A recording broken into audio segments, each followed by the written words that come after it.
सपने में भगवान दिखे। जीवन में जब भी हम खराब दौर से गुजरते हैं तो मन में यह विचार जरूर आता है कि परमात्मा मेरी परेशानियां देखता क्यों नहीं है, मेरी परेशानियां दूर क्यों नहीं करता। लेकिन सुख दुख तो हमारे जीवन का हिस्सा है। जीवन है तो परेशानियां भी होगी। एक युवक की अपनी तमाम परेशानियों के लिए भगवान से शिकायत पर आधारित यह स्टोरी दुखों की गठरी। राज अपनी परेशानियों से जूझ रहा था। उसे लगता था कि एक अकेला वही संसार का सबसे दुखी व्यक्ति है। सिर्फ उसी के जीवन में तमाम मुसीबतें हैं। उसको भगवान से इस बात की बड़ी शिकायत रहती थी कि भगवान ने संसार के सारे दुख उसके हिस्से में दिए हैं और फिर सब कुछ भूलकर कानों में रुई लगाकर सो गए हैं। राज सोते जागते भगवान से प्रार्थना करता और फिर कभी भगवान को दोष देता तो कभी खुद को कोसता रहता। भगवान है कि न तो मिनती से सुन रहे थे और न उसके उलाहने से। अब राज बेचारा करे भी तो क्या करे। एक मुसीबत खत्म होती रही कि दूसरी आ जाती। एक दिन उसने सोने से पहले प्रार्थना की, प्रभु मैं आपके सामने कहता कहता थक गया, अब और मिन्नतों की इच्छा नहीं है। एक अंतिम बार कह रहा हूँ, कृपा करके मेरी प्रार्थना सुन लीजिए। अगर आपको मेरे दुख नहीं मिटाने हैं तो कम से कम इतना तो कर सकते हैं कि किसी ऐसे व्यक्ति के दुखों से मेरा दुख बदल दीजिए जिसके जीवन में मुझसे कम दुख हो। हमेशा के लिए नहीं तो कम से कम कुछ महीनों के लिए ही सही, थोड़े दिन के लिए ही मुझे भी कुछ राहत मिल जाए। अब भगवान ने राज की आखिरी इच्छा सुन ही ली और उसे उस रात सपने में भगवान दिखे। भगवान बोले, बालक मैं तुम्हारी प्रार्थना रोज सुनता था, पर मैं उनके ऊपर ध्यान ज्यादा दे रहा था जो तुमसे भी ज्यादा तकलीफ में है। खैर तुम अपने सारे कष्टों को विस्तार से एक कागज पर लिखो, फिर एक गठरी बनाओ और शहर के मुख्य चौराहे पर जाकर उसे टांग कर आ जाओ। राज हड़बड़ाकर नींद से जागा। पहले तो उसको बिल्कुल यकीन ही न हुआ कि सच में भगवान आए थे और उन्होंने उससे यह सब बातें कही है। फिर सोचा कि आजमाने में क्या हर्ज है, क्या पता इससे भी कोई रास्ता निकल जाए। उसने भगवान के लिए आदेश के अनुसार अपनी सारी परेशानियां अलग अलग कागजों पर लिखी। इतनी परेशानियां लिख डाली कि सच में कागज का ढेर खड़ा हो गया और उसे गठरी में ही बांधना पड़ा। अब राज ने अपनी गठरी उठाई और पहुंच गया चौराहे पर। लेकिन वहां पहुंचकर चौराहे का नजारा देखकर अचंभे में पड़ गया।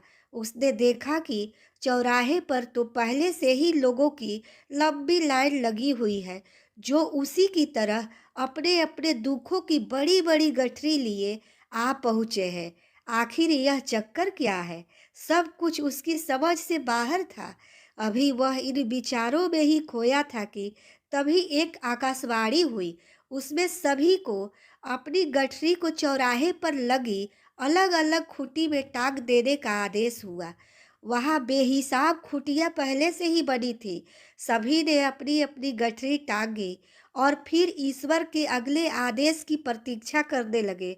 कुछ ही देर में दोबारा से आकाशवाणी हुई और सबसे कहा गया कि सभी लोग अंदाजे से कोई ऐसी गठरी उठा ले जो उन्हें अपनी परेशानियों की गठरी से हल्की समझ में आती हो। अब उन्हें वही दुख भोगने होंगे जो उनकी चुनी गई नई गठरी में दर्ज होंगे। आकाशवाणी सुनते ही सभी हल्की से हल्की गठरी को लपकने के लिए दौड़े। सबके साथ राज भी नई गठरी चुनने के लिए भागा। खुटिया में टंगी समस्त गठरियों को घूरता हुआ वह काफी देर तक अंदाजा लगाता रहा। अब उसे एक डर और भी था कि कहीं वह कोई ऐसी गठरी न उठा ले जिसमें पहले से भी ज्यादा दुख हो। अगर ऐसा हुआ तो परेशानियां और बढ़ जाएगी और मुझे लेने के देने पड़ जाए, जीवन तहस नहस हो जाएगा। सो अलग। अब उसके मन में तरह तरह के विचार आने लगे। वह सोचने लगा कि कम से कम वह अपने दुखों से भली भांति परिचित तो है और उन्हें झेलने का आदी भी हो गया है। उसके लिए कुछ रास्ते निकालने की शुरुआत भी की है। शायद उसका परिणाम आए तो एकाध दुख घट ही जाए। कहीं ऐसा न हो कि चुनी गई नई गठरी में दुख और भी ज्यादा पीड़ादायक हो जाए।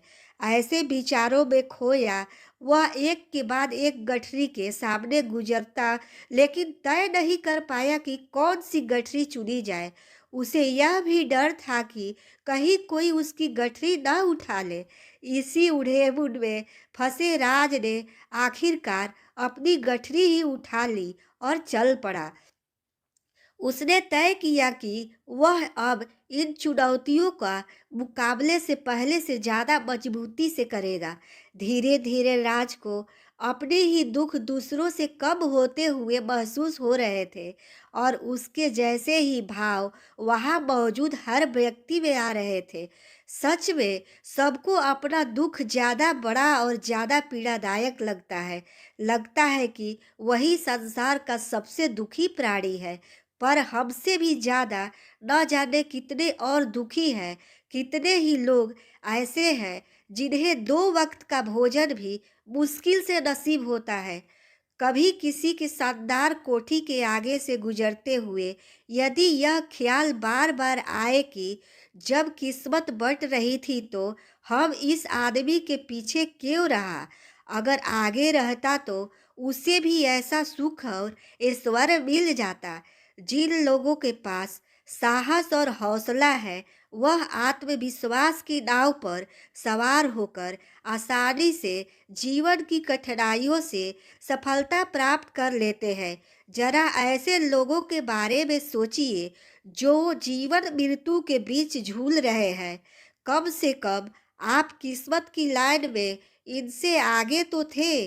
स्वस्थ है, अपने काम के लिए किसी पर निर्भर नहीं है, अपना काम खुद करने के काबिल है। ये कहानी कैसी लगी प्लीज कमेंट में ज़रूर बताइएगा और चैनल को सब्सक्राइब भी कर दें।